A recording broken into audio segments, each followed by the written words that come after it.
আসসালামু আলাইকুম। আবারও চলে আসলাম আমরা আমাদের যে শোরুমে ছোট্ট একটা জার আছে, এটার পানিটা আজকে আমরা পরিষ্কার করে দিব।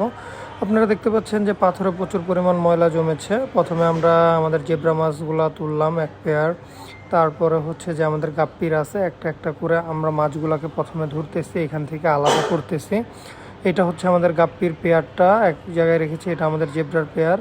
তারপরে হচ্ছে জারটাকে নিয়ে মানে ক্লিন করে ওইখানে আমরা যাচ্ছি। এটা হচ্ছে আমাদের জার, পানিটা একদম হলুদ হয়ে গেছে। প্রথমে আমরা পানিটা জার থেকে ফেললাম, ফেলে পাথরগুলোকে এক জায়গায় রাখলাম। পাথরগুলোতে প্রচুর পরিমাণ ময়লা। সর্বপ্রথম আমরা হচ্ছে যে প্লাস্টিকের যে কাজটা আছে ওটাকে ধুয়ে এক মুঠ করে পাথর নিয়ে পাথরগুলোকে ক্লিন করতেছি। আবার এক মুঠ নিয়ে অল্প অল্প করে পাথরগুলোকে ধুয়ে সাইডে রাখতেছি, যাতে পাথরগুলোকে একটু ভালোভাবে আমরা ক্লিন করতে পারি। আর পাথরগুলো যদি ভালোভাবে ক্লিন না করি তাহলে হলো আপনার পানিটা আবারও অল্প কিছুদিনের মধ্যে আপনার আবারও পানিটা হলুদ হয়ে যাবে, লালচে লালচে টাইপের হয়ে যাবে।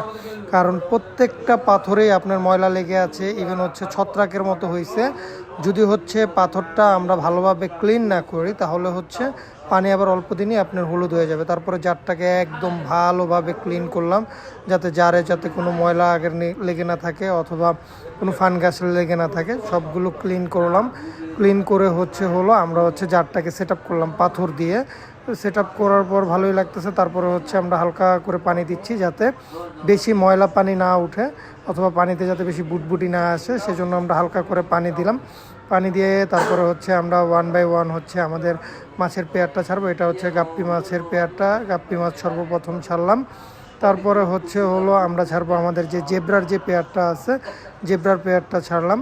তো জেব্রার একটা স্যাড নিউজ আছে, একটা জেব্রা আমাদের হাত থেকে পড়ে গিয়েছিল। তাও আল্লাহর রহমতে সুস্থ আছে, কোনো কিছু হয়নি, ওইটাকেও ছাড়লাম।